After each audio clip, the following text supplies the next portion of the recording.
الحمد للہ وحدہ والصلاة والسلام علی من لا نبی بعدہ اما بعد فاعوذ باللہ من الشیطان الرجیم بسم اللہ الرحمن الرحیم فذکر بالقرآن من یخاف وعید عن علی بن ابی طالب رضی اللہ تعالی عنہ قال قال رسول اللہ صلی اللہ علیہ وسلم الا انها ستكون فتنة قلت وما المخرج منها يا رسول الله قال كتاب الله فيه نبأ ما قبلكم وخبر ما بعدكم وحكم ما بينكم هو الفصل ليس بالهزل من تركه من جبار قسمه الله ومن ابتغى الهدى في غيره أذله الله وهو حبل الله المتين وهو الذكر الحكيم وهو الصراط المستقيم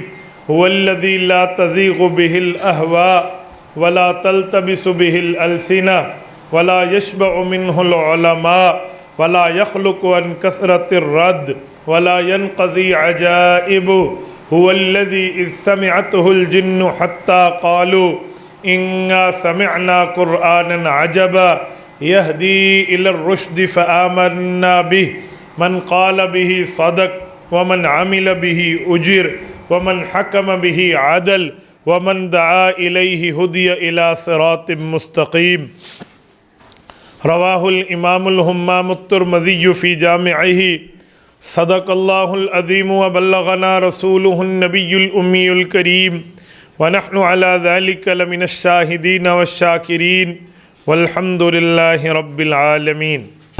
میری معزز سامعات، میری اسلامی ماؤں، بہنوں، بیٹیوں، اللہ تعالیٰ آپ کو خوش و خرم رکھے۔ آپ کے اس پروگرام کے لیے آپ اور ہم یہاں جمع ہیں۔ ہمارے محترم دوست، ہمارے کرم فرما بھائی حضرت مولانا اعجاز فاروقی دامت برکاتہم کو رب جزائے خیر عطا فرمائے، انہوں نے اس گلشن کو سجایا ہے۔ آج یہ اس کا 5واں سالانہ پروگرام ہے۔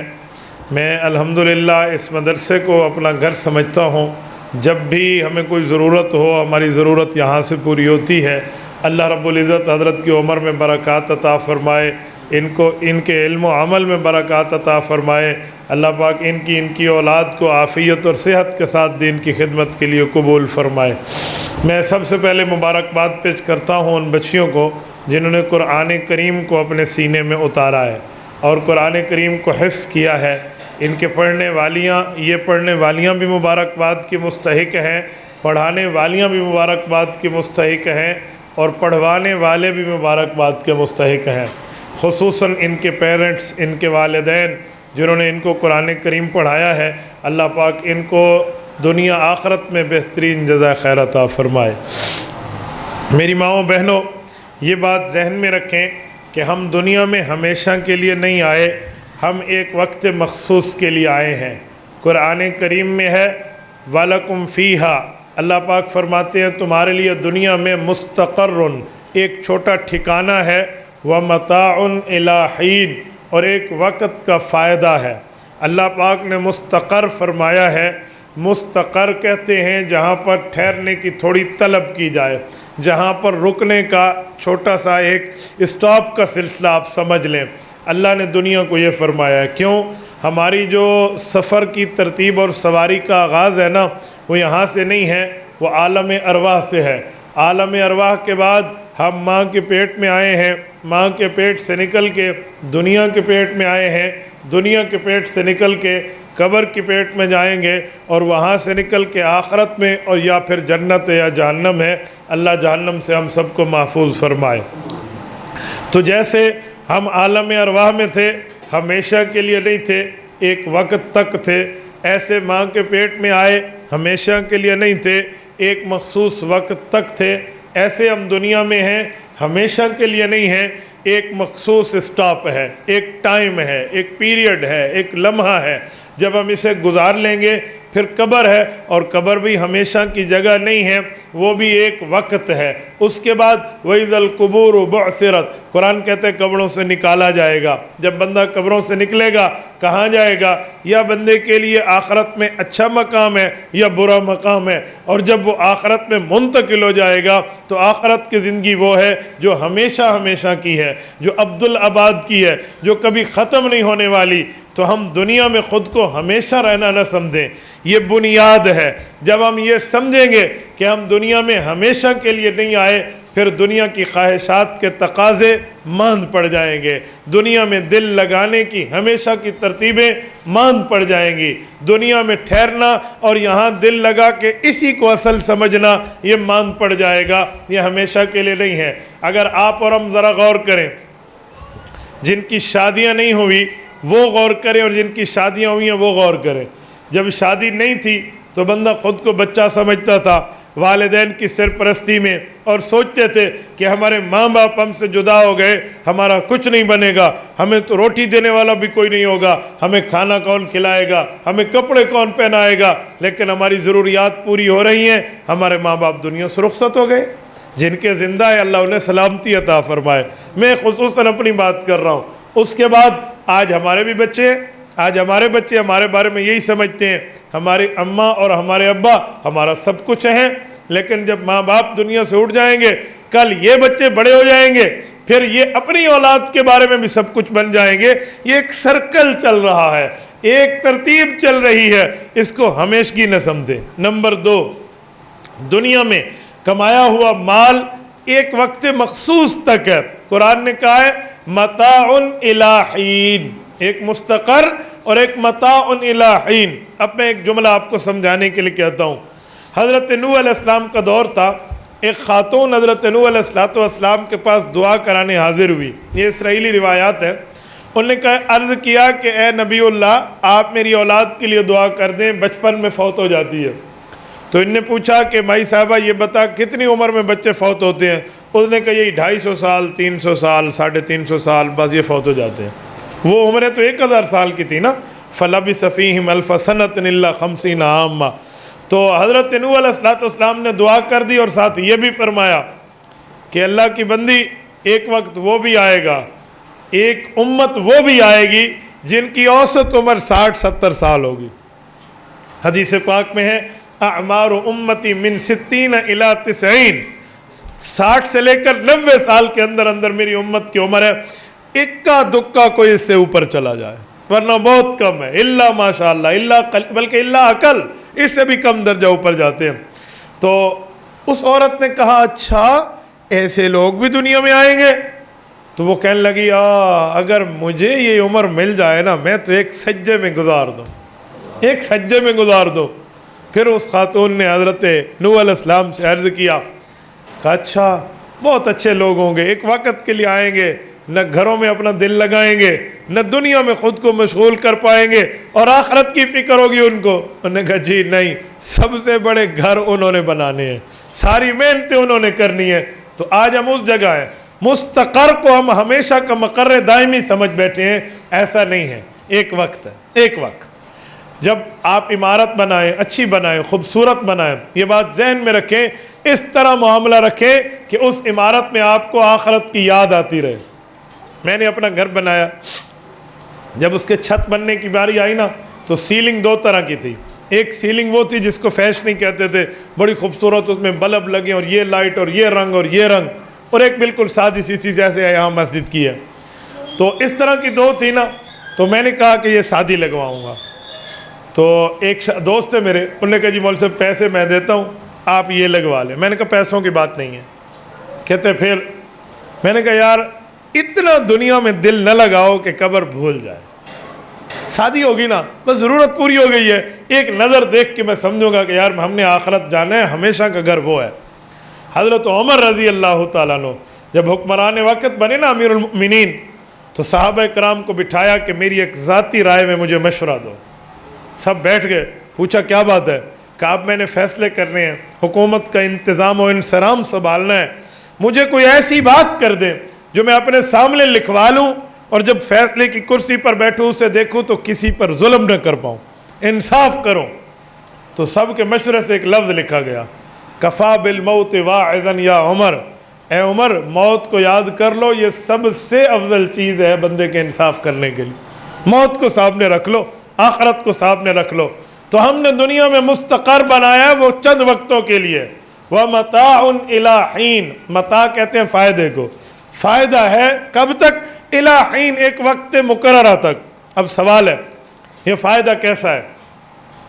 میرے بھائیوں اور میری ماؤں بہنوں ذرا توجہ رکھنا، متاع فائدے کی چیز کو کہتے ہیں، یہ اس کا ترجمہ ہے، لیکن عربی زبان میں متاع کسے کہتے ہیں؟ عربی زبان میں متاع کہتے ہیں سروچے کو، جس سے برتن مانجے جاتے ہیں، جیسے ہم سرائکی میں کہتے ہیں سبی، جس سے ہم برتن مانج لیتے ہیں، اسے عربی میں متاع کہتے ہیں۔ امام اصمعی رحمہ اللہ یہ لغت عرب کے امام ہیں، انہوں نے عربی زبان اپنی ماں سے سیکھی، عرب تھے، لیکن اس لفظ کو کیسے بولا جائے اس کے لیے دیہاتوں میں اپنی زندگی گزار ڈالی اور ایک ایک جگہ جا کر زبان عرب کا استعمال سیکھا۔ میں مثال دیتا ہوں، توجہ رکھنا۔ ایک ہے ٹیشو دے دو، آپ نے ٹیشو دیا، میں نے استعمال کر لیا۔ اب یہ لفظ میں دوسری جگہ بولتا ہوں، فلاں آدمی نے اپنے نوکر کو ٹیشو سمجھ رکھا ہے، نوکر تو انسان ہے، ایک ٹیشو یہ ہے، ایک اسے ٹیشو سمجھا ہوا ہے، تو جب استعمال ہوگی نا زبان کہیں، وہ بندہ سمجھے گا کہ اس ٹیشو کا معنی اسے صرف کام کے وقت استعمال کرتا ہے، باقی اس کی غمی خوشی میں شریک نہیں ہوتا، اس کی تکلیف اور اس کی راحت میں اپنے آپ کو نہیں شامل کرتا، اس نے اسے فضول سمجھ رکھا ہے۔ اب لفظ ٹیشو ایک ہے، باتیں دو ہو گئی ہیں۔ اب ایک بات میں مزید اور کہتا ہوں آپ کے سامنے، اسپیکر ٹھیک کر دیں بھائی سانول، میں نے کہا تو اسپیکر سے مراد یہ اسپیکر ہے، اور یہی اسپیکر کا لفظ ہم قومی اسمبلی میں بولیں تو ادھر یہ اسپیکر نہیں ہوگی، وہ MNA ہوگا جو سب کو کنٹرول کر رہا ہے۔ اب ایک لفظ ہے، کئی مطلب ہے۔ یہ کب سمجھ آتے ہیں؟ جب زبان بولنے والوں میں بندہ ٹھہرے۔ میں ایک مثال دیتا ہوں، مجھ سے کسی نے کہا مولانا ٹائم کتنا ہے؟ میں نے کہا جی اس وقت 11:50 ہو رہے ہیں۔ تو آپ کہیں گے ہمارے پاس گھڑی ہے؟ میں نے کہا جی ہاں۔ ایک اور بات ہے، مولانا اجاز صاحب کے پاس ایک آدمی جھوٹی حدیث لکھے ہوئے آ گیا کہ مولانا یہ کتاب سے دیکھ کے بتائیں۔ مولانا نے کتاب دیکھی تو وہ نہیں تھی، وہ جھوٹ تھا، تو مولانا نے کہا یہ گھڑی ہے، گھڑی ہوئی ہے۔ تو اب ادھر گھڑی کا معنی یہ ہے، ادھر گھڑی ہوئی کا معنی جھوٹ ہے، تو بات میں فرق ہو گیا نا۔ تو میرے بھائیوں اسی طرح کب پتہ چلتا ہے؟ جب بندہ بولنے والوں میں رہتا ہے۔ تو امام اصمعی قرآن کریم کے علوم سمجھنے کے لیے عربوں میں جا کر دن رات گزارتے، ان کے استعمال کے طرز کو دیکھتے کہ یہ لفظ یہ کیسے بولتے ہیں، کس پیرائے میں بولتے ہیں، پھر اس کو سمجھتے۔ یہ میرے خیال میں بات ہوگی 1998 کی بات کر رہا ہوں۔ میری جماعت میں 4 ماہ لگ رہے تھے، غالباً ثالث اس وقت ہم نے حضرت استاد جی مولانا عبداللہ صاحب رحمہ اللہ سے پڑھا تھا۔ تو جب عرب جماعت میں ہماری تشکیل ہوئی نا، تو تنزانیہ کے شیخ محمد یعقوب یا ایوب تھے، یہ ہمارے ساتھ تھے۔ تو ہم جماعت میں غالباً یہ بورے والا میں ہماری تشکیل تھی، غالباً بورے والا یا خانے وال، یہ میں آج سے 22-23 سال پہلے کی بات کر رہا ہوں۔ تو میری ایک عادت ہوتی، میں عربی ان سے سیکھتا، پڑھتے تو تھے، اب بولنے کا طرز ان سے سیکھتا، اور بعض اوقات سکھانے اور سیکھنے کا عمل کبھی مذاق میں بھی چلا جاتا۔ وہ یہ کہ جب میں نے قدرت حاصل کر لی نا کہ یہ لفظ یوں بولتے ہیں، مجھے سمجھ آ گیا اللہ کرم سے، تو غصہ کیسے کرتے ہیں، غصے کے جواب میں غصے کا جواب کیسے ہوتا ہے، یہ عام بندہ تو نہیں سمجھا سکتا جب نارملی حالت میں بیٹھے۔ تو اس وقت بچپنا تھا، تو ہم ایک کوشش کرتے، 2 ہمارے عربی دوست تھے نا، ہم ایک کو جا کے کہتے ان فلان قد قال فیک ھکذا، فلاں بندے نے تیرے بارے میں یوں یوں کہا ہے، یعنی اس کو چھیڑنے کے لیے تاکہ یہ اس کے پاس جائے اور اس کو غصہ کر کے اس سے بات کرے۔ وہ اٹھتا اور اسے کہتا تو نے میرے بارے میں ایسے کہا، تو وہ جو غصے میں ایک دوسرے کو کہتے نا، ہم نے کاپی پین اٹھا رکھا ہو تو پھر ہم لکھ لیتے کہ اچھا یہ لفظ جو ہے نا غصے میں اس کے بولنے کا انداز یہ ہے، یہ ایک زبان کا طرز ہوتا ہے۔ تو امام اصمعی ایک مرتبہ تحقیق کے لیے کہ قرآن کریم میں لفظ ہے متاع الی حین، متاع قلیل، دنیا ایک فائدہ ہے، تو یہ کیسے استعمال ہوتا ہے، کیسا فائدہ ہے؟ 15 سال اس بندے کے لگے ہیں۔ وہ ایک جگہ، دوسری جگہ، تیسری جگہ رہتے رہے۔ کہتے ہیں ایک دن ایسا ہوا، میں اپنے ایک دیہاتی دوست کے گھر میں رہ رہا تھا، دیہاتی ماحول تھا، تو میں اس گھر میں بیٹھا ہوا ہوں اور ان کی چہل پہل چل رہی ہے، ان کی اہلیہ ایک جگہ ہے، گھر کے ایک جگہ ہم ہیں، وہ علیحدہ ہیں۔ تو اسی اثناء میں ایک کام ہوا، وہ یہ ہوا کہ بچہ ان کا رونے لگا. تو جو خاتون خانہ ایک وقت میں 3 کام کر رہی تھی وہ پریشان ہو گئی. نمبر 1 ہنڈیا پکا رہی تھی سالن. نمبر 2 کچھ برتن بھی مانج رہی تھی کہ یہ صاف ہو جائیں گے پھر میں کھانا کھلاؤں گی. اور بچہ سو گیا تھا, اس سے بے فکر ہو گئی تھی کہ بچے کو پالنا پوسنا کچھ ٹائم کے لیے ختم ہو گیا. تو وہ برتن مانجنے بیٹھی. اتفاق سے برتن جو تھا وہ گوشت والا تھا, اس کو بوٹی وغیرہ لگی ہوئی تھی, تو اس نے برتن کو سروچے سے مانجا. اتنے میں بچہ رو پڑا. بچہ رویا تو اب ماں نے کیا کیا, ادھر وہ ہنڈیا کا بھی خوف تھا کہ کہیں یہ ابل نہ پڑے, تو وہ اٹھی اور بچے کے پاس گئی, اس کو دلاسا دے رہی تھی. اسی اثناء میں وہ ہنڈیا ابلی اور اس کے اوپر جو ہم جیسے چھونی کہتے ہیں نا, وہ چھوٹا سا ڈھکنا, وہ جو ڈھکن پڑا ہوا تھا نا, وہ اٹھا اور اڑ کے دوسری جگہ گیا. کتا جو ہوتا ہے نا, کتا, اس کو گوشت کی, بلی کو, ان چیزوں کی خوشبو کی حس بڑی تیز ہوتی ہے, ان کو سمیل آ جاتی ہے دور سے. آپ چیونٹی کو دیکھیں نا, ادھر والی چیونٹی ادھر کی مٹھائی پر لائن بنا کے آ رہی ہوتی ہیں, ان کی حس بڑی تیز ہے. ایک کتا کونے میں بیٹھا تھا تو بھوکا تھا, تو اس نے جب گوشت کی بو سونگی نا, جو سروچے میں اس نے صاف کیا, تو وہ دوڑتا ہوا آیا. اس نے آ کر اس سروچے کو اٹھایا اور وہ بھاگ گیا. اب جو ماں تھی نا, وہ بچے کو کیسے چھوڑ سکتی تھی؟ تو بچے کے ساتھ ماں بیٹھی ہے, تو ماں نے آواز دے کر, اس بیوی نے آواز دے کر اپنے شوہر کو ایک جملہ کہا. اور امام اسماعی تو ویسے شوہر کے ساتھ بیٹھے ہوئے ہیں, تو انہوں نے ایک جملہ سمجھا اور قرآن کریم کی آیت حل ہو گئی. اس نے کہا, یا زوجی جاء القلب ودمدمت القدر واخذ المطا وتعالى الى الجبل. کہا تھوڑا غور تو کرو, دیکھو مہمانوں میں بیٹھے ہو, نے بچے کو دیکھنے آئی ہوں, بچہ روا ہے, کتا آیا ہے اور اس نے سروچے کو اٹھایا ہے. اسی اثناء میں ہماری ہنڈیا ابلی ہے اور اس کا جو ڈھکن تھا وہ گر کر دوسری جگہ چلا گیا ہے اور کتا پہاڑ پہ چڑھ گیا ہے, ذرا دیکھو تو صحیح. تو وہ گھر کے باندر بھاگ کے گئے, ان نے معاملات کو کنٹرول کیا. جب واپس آئے تو امام اسماعی رحمہ اللہ خوش بھی تھے, خوشی میں آنکھوں میں آنسو بھی تھے. تو میزبان نے پوچھا کہ کچھ برا تو نہیں ہوا؟ میں تو گھر والی کے کہنے پہ چلا گیا, تھوڑا ایمرجنسی تھی. کہا جی نہیں. کہا اتنے سالوں کے بعد آج 2-3 آیات حل ہو گئے. وہ کیسے؟ کہا میں آیات قرآنی کے بارے میں بڑا فکر مند رہتا ہوں اور ان کی تحقیق کرتا رہتا ہوں. پورے قرآن میں ایک جگہ رباعی مجرد کا صیغہ اس لفظ میں استعمال ہوا ہے, فَدَمْدَمَ عَلَيْهِمْ رَبُّهُمْ بِذَنبِهِمْ فَسَوَّاهَا, کہ اللہ پاک نے ان پر ایسا عذاب ڈالا کہ یہ قوم جو خدا اور رسول کی نافرمانتی تباہ و برباد ہو گئی. یہ قوم صالح کی بات ہے, سورۃ شمس میں ہے, یہ سورت نمبر 90 ہے, اس کی پارہ نمبر 30 کی. تو فَدَمْدَمَ عَلَيْهِمْ رَبُّهُمْ, اس کا معنی ہوتا ہے اللہ نے عذاب دیا. تو کہا عذاب کیسے دیا؟ کہ آج مجھے سمجھ آ گیا, آپ کی گھر والی نے جو دمدمت القدر کا لفظ بولا نا, کہ یہ جو ہے نا ہنڈیا ابلی ہے, تو پتہ چلا ان پر عذاب اوپر سے بھی آیا تھا اور نیچے سے بھی آیا تھا, دونوں طرف سے وہ تباہ ہوئے تھے. تو دمدمہ کا اصل معنی اندر سے حرارت پیدا ہونا اور چیز کا بلاسٹ ہو جانا. دوسرا کا متاع الی حین, قرآن کہتے ہیں وَلَکُمْ فِیہا مُسْتَقَرٌّ وَمَتَاعٌ الی حین, آپ کے لیے دنیا میں ٹھکانہ ہے اور ایک وقت کا فائدہ ہے. تو فائدہ کیا ہے؟ تو آج مجھے سمجھ آیا کہ اخذ المطا وتعالى الى الجبل, کہ وہ آیا اور یہ پہاڑ پہ چڑھ گیا یہ سروچا لے کر. تو اللہ نے جو متاع فرمایا ہے, اس کو سروچے کو, اسے فائدے کی چیز کہتے ہیں. کہ یہ نہ ہو تو برتن مانج پورے انداز پہ نہیں سکتے. کہ دنیا کی حیثیت اتنی ہے جتنی ایک سروچے کی ہے. میرے سامنے منظر آ گیا میرے دوستو. تو متاع الی حین, یہ بھی ہمارے لیے ایک وقت مقررہ تک فائدہ ہے, اور اس فائدے کا انداز یہ ہے جو سبی اور سروچا ہے. اور ہم نے دنیا کو اصل سمجھ لیا ہے. دنیا اصل نہیں ہے, دنیا ہمیشہ کی جگہ نہیں ہے. دنیا اور دنیا والے بعض اوقات اتنے سخت دل ہو جاتے ہیں کہ اس کا تصور نہیں کیا جا سکتا.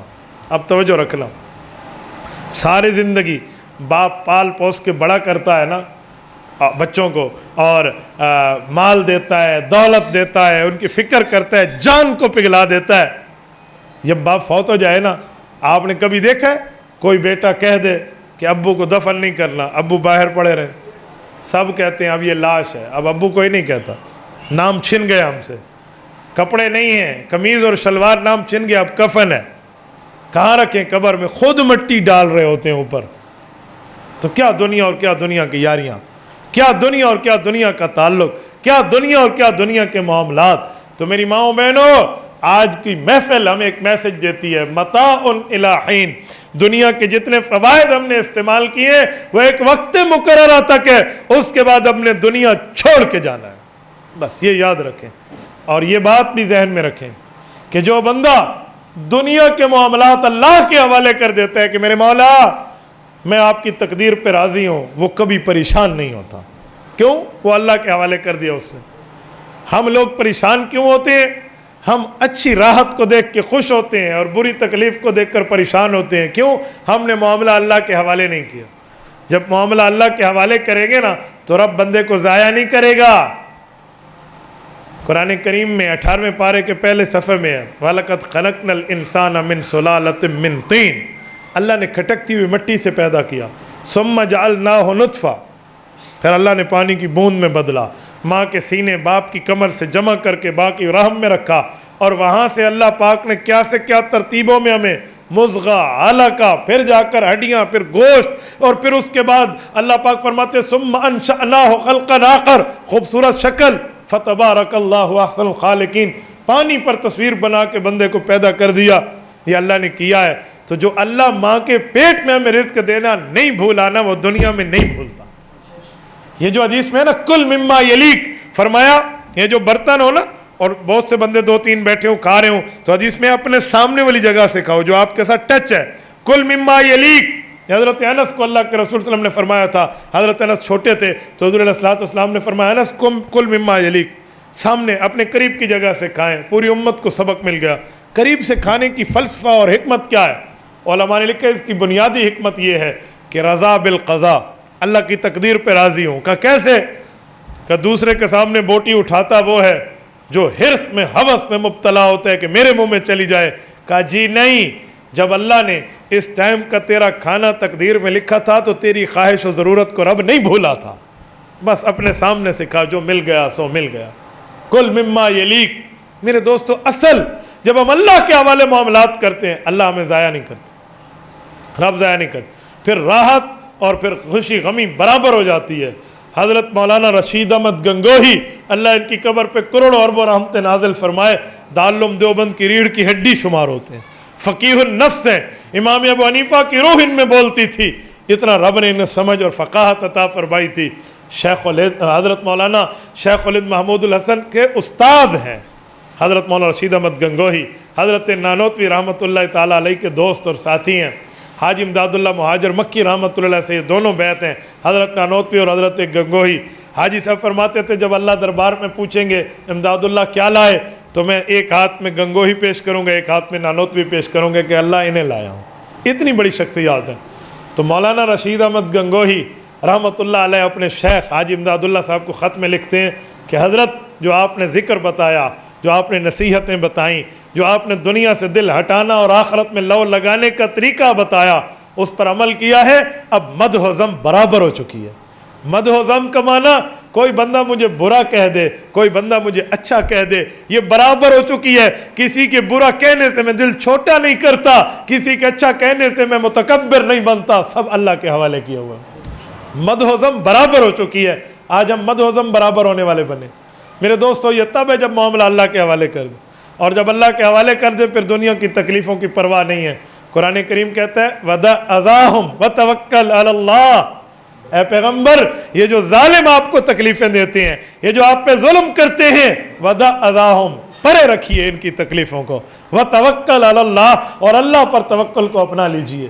تو میرے دوستو، دنیا کے غموم، دنیا کی تکلیفیں، دنیا کے معاملات، یہ کسی قسم کا نقصان نہیں دے سکتے. بس معاملہ اللہ کے حوالے کر دیں.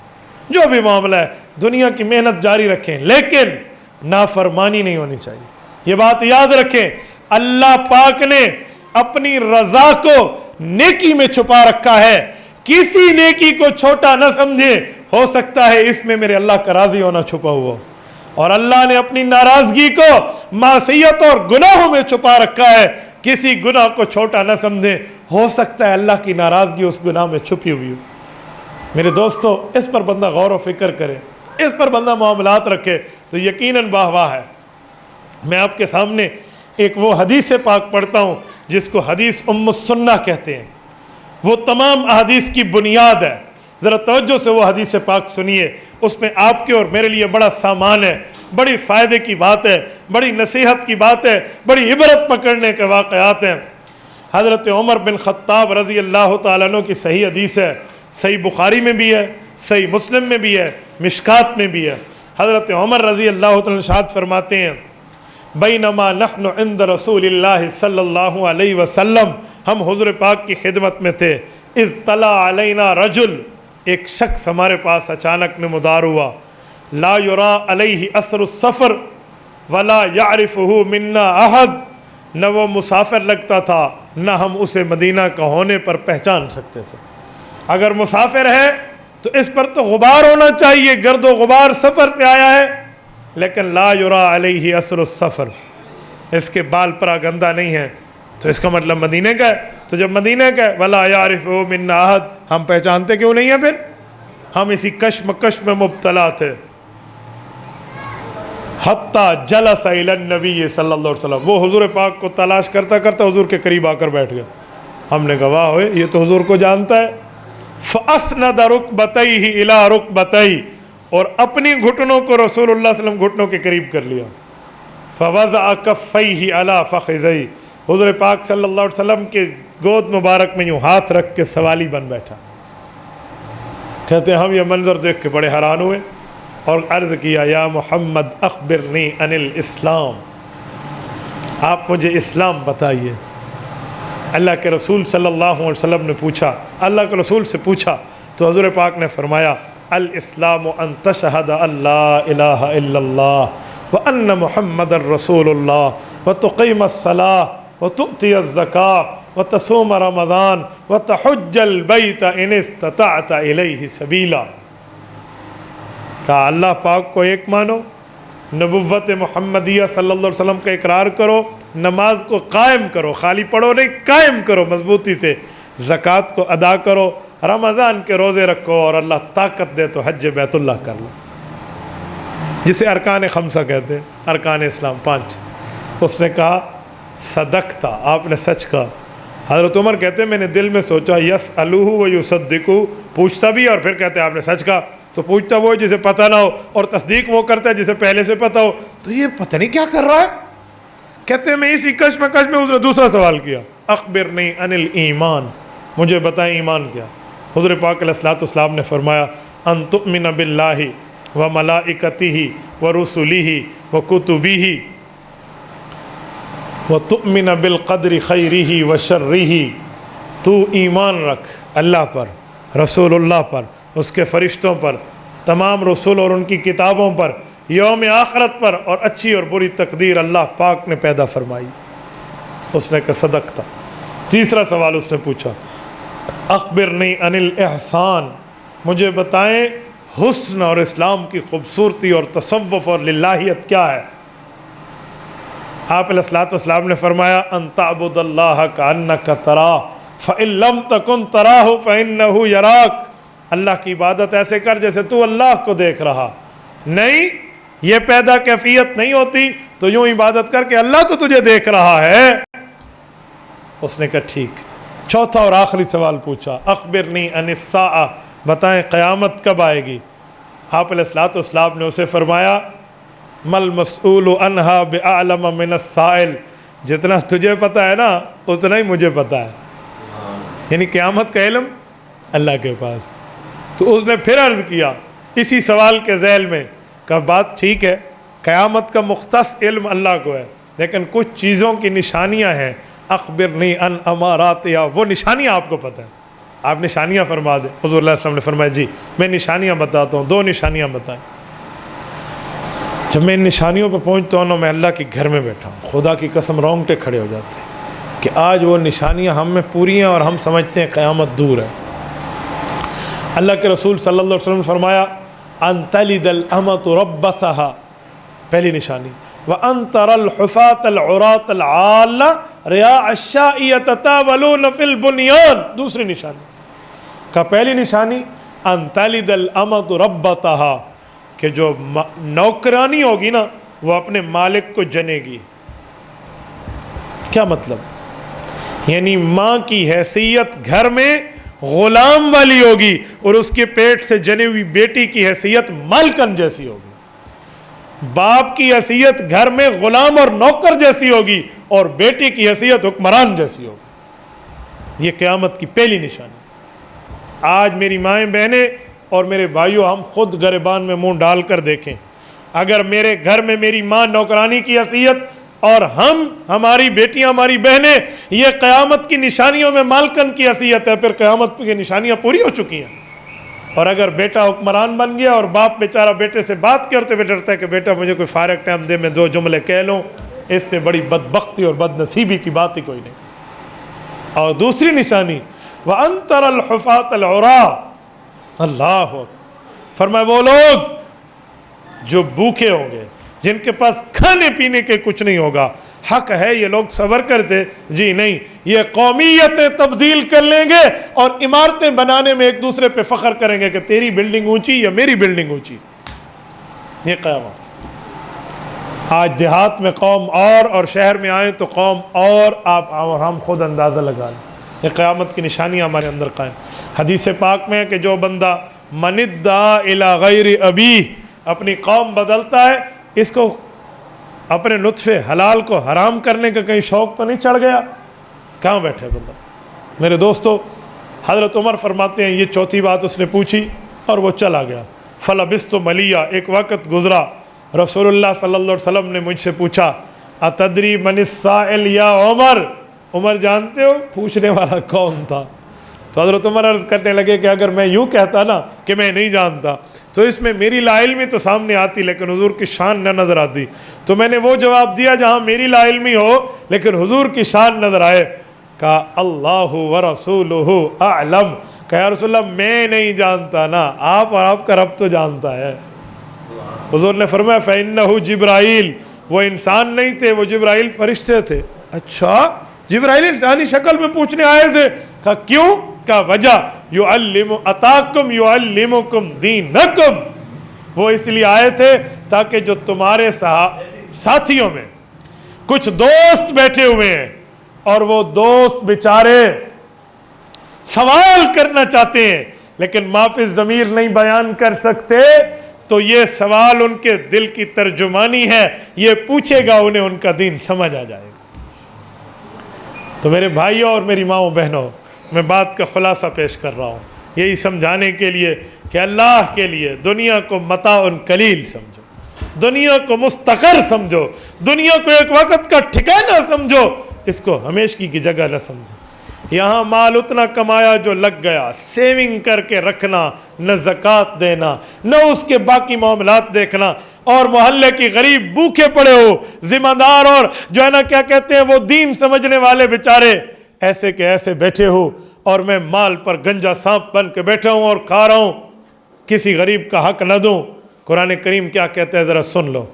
میں وہ صورت پیش کر رہا ہوں جو صورت قرآن کریم میں موجود ہے، سورت نمبر 104، سورت ہمزہ، پڑھ لیجئے، 30واں پارہ ہے۔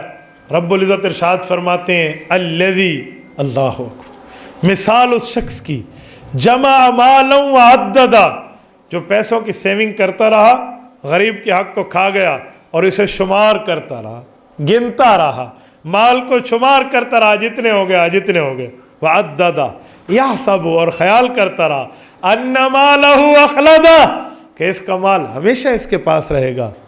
فرمایا کلا، ہرگز نہیں ہو سکتا، ہرگز نہیں ہو سکتا، یہ مال ہاتھ کی میل ہے، آج میرے پاس تو میں نے یوں اتار کے پھینک دے تو کل اس کے اور کے پاس، اصل مال نہیں ہے، اصل اعمال ہے۔ یاد رکھیں، مال خرچ کرنے سے بڑھتا ہے یا گھٹتا ہے؟ گھٹتا ہے۔ علم کی تلاش کرو، ایمان کی، جو خرچ کرنے سے بڑھتا ہے۔ میں مثال دوں، توجہ رکھنا۔ مولانا ادریس صاحب بیٹھے ہیں، مولانا کو 2 باتیں پتہ ہیں علم کی اور 2 باتیں پتہ ہے مجھے، میں 2 ان کو بتاؤں گا تو ان کی 4 ہو جائیں گی باتیں معلومات، اور یہ 2 مجھے بتائیں گے تو میری بھی 4 ہو جائیں گی۔ علم خرچ کرنے سے بڑھ گیا، اور ان کے پاس 1000 ہے اور میرے پاس بھی 1000 ہے، میں نے بھی خرچ کر دیا، یا چلو ان کو دے دیا اور ان نے مجھے دے دیا، تو وہی رہا نا، گھٹ گیا، بڑا نہیں۔ علم بڑھتا ہے خرچ سے، مال گھٹتا ہے۔ حضرت علی المرتضیٰ رضی اللہ عنہ کو ایک مالدار ملا تو حضرت علی نے فرمایا تیرا مال وہ ہے جو اس کی تو حفاظت کرتا ہے، جو میرے پاس مال ہے نا علم، وہ ہے جو میری حفاظت کرتا ہے۔ کرزینا قسمت الجبار فینا لنا علم وللجہال مال۔ میرے مولا علی راضی ہے، تو نے ہمیں علم و ایمان دیا ہے، اور جو علم و ایمان سے دور بھاگتے ہیں ان کو تم نے مال دے دیا۔ کیوں؟ فَإِنَّ الْمَالَ فَانِي عَنْ قَرِيبٍ فَإِنَّ الْعِلْمَ بَاقِي لَا يَزَالُ۔ کیونکہ مال عن قریب ختم ہو جائے گا اور علم برابر بڑھتا رہے گا، بڑھتا رہے گا، بڑھتا رہے گا۔ میرے دوستو، جتنا مال زیادہ اتنی پریشانیاں زیادہ، جتنا مال کم اتنی پریشانی کم۔ آپ اور میں سفر کریں، ایک بندے کی جیب میں 1,00,000 روپے ہو اور دوسرے کی جیب میں صرف 100 روپے ہو، اور یہ دن رات کا سفر کریں، دیس پردیس کا سفر کریں، دور نزدیک کا سفر کریں اور جائیں۔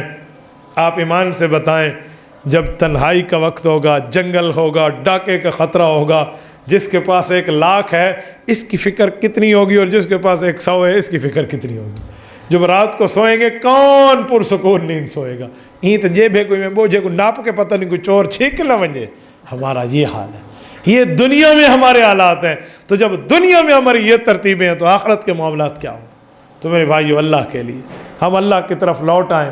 دنیا کی حقیقت ہمارے سامنے روشناس ہو چکی ہے، دنیا کی حقیقت واضح ہو چکی ہے، دنیا کے معاملات معلوم ہو چکے ہیں۔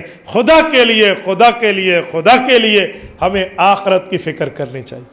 اور یہ جو مدارس ہیں، مساجد ہیں، جہاں آج بچیاں آپ نے بھیجیں جو قرآن نہیں جانتی تھی، یہاں ان باجیوں نے اور ان مدرسے والوں نے پڑھا کر آپ کو ایک قرآن کریم کی نعمت والیاں بنا کر دے دی۔ یہ کم ہے؟ یہ تمہاری جنت کی ٹکٹ ہے، یہ مذاق نہیں ہے، یہ سفارشی ہے کل قیامت میں۔ حدیث پاک میں جس نے قرآن کریم پڑھا، یاد کیا، اس پہ عمل کیا، کل قیامت کے دن اللہ کی دربار میں عشرۃ من اہل بیتہ کلہم وجبت علیہ النار، اپنے 10 فیملی ممبرز کو جہنم سے بچا کر جنت لے جائے گا۔ یہ جنت کی ٹکٹ ہے، بہت بڑی چیز ہے۔ اس کے اوپر اللہ کا شکر ادا کریں، شکرانے کے نوافل پڑھیں، رسول اللہ صلی اللہ علیہ وسلم پر درود پاک بھیجیں اس شکرانے کی نیت سے کہ ہمیں ہمارے اللہ نے کتنا اعزاز، اکرام، احترام دیا ہے، انعام دیا ہے۔ اور میری ماؤں بہنوں، میں آپ سے ایک گزارش کروں گا، آج موبائل کا فتنہ بہت اونچا ہے۔ موبائل کے فتنے نے کیا سے کیا کام خراب کر دیا ہے۔ تو خدا کے لیے موبائل یا تو استعمال نہ ہو تو اس کا استعمال ٹھیک ہو۔ کیوں؟ قرآن کریم میں لکھا ہوا ہے، سورۃ یاسین کی آیت ہے، الیوم نختم علی افواہہم وتکلمنا ایدیہم وتشہد ارجلہم بما کانوا یکسبون۔ کہ قیامت میں منہ بند کر دیا جائے گا اور ہاتھ گواہی دیں گے کیا کیا کیا تھا، پاؤں بولیں گے کیا کیا کیا تھا۔ اگر آج ہمارے ہاتھ ٹھیک کام کر رہے ہیں تو یہ ٹھیک بولیں گے، پاؤں ٹھیک چل رہے ہیں تو ٹھیک بولیں گے، اور گناہ کی طرف استعمال ہو رہے ہیں تو یہ بولیں گے۔ میرے بھائیوں، ہاتھ دنیا میں بھی بولتا ہے، پاؤں دنیا میں بھی بولتا ہے، آخرت میں تو بولے گا ہی بولے گا۔ آپ کہیں گے کیسے بولتا ہے؟ توجہ رکھنا، آپ نے بائک پر موٹر سائیکل کو تیز کیا، ریس دے کر، ہاتھ بولا نا، اور پاؤں سے بریک لگائی تو بریک، پاؤں بولا نا، اس نے روک دیا۔ گاڑی کے پہیے چل رہے ہیں تو کتنے کلومیٹر ہے، کتنی سپیڈ پر جا رہی ہے، کتنے سفر طے کیا، یہ پہیہ بول رہا ہے نا۔ اور یہ ہاتھ ہے نا، میں نے یوں موبائل کھولنے کے لیے تھم پر یوں لگایا، جب میں نے تھم پر یوں لگایا اور میرا انگوٹھا لگا تو یہ کھل گیا، تو ہاتھ بولا نا۔ تو یہ سرچنگ پہ بھی ہاتھ بولے گا، کیا نمبر ملایا، کیا میسج کیا، کیا وائس کیا، کیا واٹس ایپ استعمال کیا، کیا گوگل سرچ کیا، کیا کروم دیکھا، کیا فیس بک دیکھی، کیا یوٹیوب دیکھی، اور کیا ٹیون ڈاٹ کے معاملات دیکھے، اور کیا .com کے معاملات دیکھے، یہ ہاتھ بولیں گے۔ جو کیا ہے اس کا جواب دینا پڑے گا، اسی لیے صحیح استعمال کریں۔ اور میں آخر میں گزارش کرتا ہوں، آپ حضرات جو بیٹھے ہیں، آپ سے بھی ایک بات کرتا ہوں، توجہ رکھنا۔ آپ اہل حق کے بیانات کو سنا کرو، اہل حق کے ویڈیوز کو دیکھا کرو، اہل حق کے بیانات کو، اہل حق کے نظموں کو، اہل حق کی ثناخوانی کو آگے پھیلایا کریں، اہل باطل کی نہیں، اہل حق کی۔ آپ فیس بک پر یہ دیکھیں نا، یہ براہ راست ہماری گفتگو جا رہی ہے، فینز آف مفتی عبدالواحد قریشی لکھیں آپ کو ہمارا چینل ملے، مفتی عبدالواحد قریشی ملے آپ کو ہمارا چینل ملے، یوٹیوب پہ لکھیں آپ کو ملے، تو اس کو آپ لائک کریں، سی فرسٹ کریں، معاملات اپنے ٹھیک رکھیں، تو خدا کی قسم آپ ہماری نیکی کے کام میں شریک ہیں، آپ بہترین بیٹھیں، کسی قسم کا کوئی پرابلم نہیں ہے، کسی قسم کا کوئی مسئلہ نہیں ہے، آپ دینی کام میں ہمارے معاون بنیں گے۔ آپ جب گناہ کی چیزیں شیئر کریں گے، گناہ کی باتیں شیئر کریں گے، گناہ کے معاملات شیئر کریں گے، اور اللہ نہ کرے بندہ فوت ہو گیا تو پاس ورڈ خفیہ کوڈ اسی کے پاس ہے، وہ ڈیلیٹ نہیں ہو سکے گا اس کی آئی ڈی سے، اور یہ قبر میں بھگتتا رہے گا اور وہ آگے شیئر ہوتا رہے۔ اسی لیے گناہ جاریہ کا سبب نہ بنے۔ میرے ایک شاگرد ہیں، میں ان کے یہاں ایک دفعہ گیا تو انہوں نے جوس منگوایا، میں نے جوس پینے سے انکار کر دی، میں نے کہا ایک شرط پہ پیوں گا، اس کے پیسے میں دوں گا۔ اور انہوں نے کہا یہ کوئی بات ہے، آپ میرے مہمان ہیں، آپ میری بےزتی کر رہے ہیں۔ میں نے کہا تو کارڈ میں گانے بھر کے موبائلوں میں دے رہا ہے، یہ حرام آمدن سے میں نہیں پیتا، میں نے جوس کے پیسے اپنی جیب سے دیے۔ میں نے کہا آج توبہ کر، کل تو تیرے گھر کھانا بھی کھا لوں گا، حرام مال ہمیں نہیں چاہیے، حلال چاہیے۔ تو اپنے معاملات دیکھیں کہ ہم کہاں بیٹھے ہیں، کس جگہ بیٹھے ہیں۔ میں آپ کو انٹرنیٹ کی ترغیب نہیں دے رہا، لیکن جو استعمال کرتے ہیں انہیں کہتا ہوں اہل باطل کو نہ دیکھو، اہل حق کو دیکھو۔ حضرت جی مولانا الیاس دہلوی رحمہ اللہ نے تبلیغی جماعت عورتوں کی شروع کی نا، تو کسی نے کہا حضرت آپ نے مستورات کو گھر سے نکال دیا؟ کہا جی نہیں، میں نے رخ بدلا ہے، مستورات بازار نہ جاؤ، اللہ والوں کے پاس آؤ۔ ہم نے بھی رخ بدلا ہے کہ اہل باطل نہ دیکھو، اہل حق دیکھو، کہ میں نے آئی ڈیز نہیں بنوائی کہ آپ میرے ذمہ متھے لگائے کہ ترغیب دے رہا ہوں۔ تو دنیا کیا ہے؟ ایک وقت مقرر ہے، دنیا کیا ہے؟ ایک وقت کا فائدہ ہے، اس میں رہ کر دین پڑھو، اس میں رہ کر دینداری چلائیں، اس میں رہ کر دینداری کو آگے پھیلائیں۔ اس مدرسے کو آگے لے کر چلانا آپ کی اور ہم سب کی مشترکہ ذمہ داری ہے۔ اس کی ضروریات، اس کے مسائل، اس کے معاملات دیکھنا۔ مجھے ان حضرات نے نہیں کہا کہ میں آپ کو ترغیب دوں، میں اپنی طرف سے غیرت اسلامی کے حمیت کے مظاہرے کے طور پہ کہتا ہوں کہ ہمیں کچھ دیکھنا چاہیے، ہمیں معاملات سمجھنے چاہیے۔ ہم یہاں بچی بھی دیں، اپنے بچے بھی چھوٹے ہیں تو پڑھنے کے لیے دیں، اور ان سے علم حاصل کریں، اور اس علم کے حصول کے لیے پھر جہاں تک ہم جائیں گے یہ فیض عام چلا جائے گا۔ کریں گے انشاءاللہ۔ اللہ آپ کو رب صراط مستقیم عطا فرمائے۔ اقول قولی ھذا واستغفر اللہ وآخر دعوانا ان الحمد للہ رب العالمین۔ إلهي واسع الكرم ورب البيت والحرم إليك أتيت منكسرا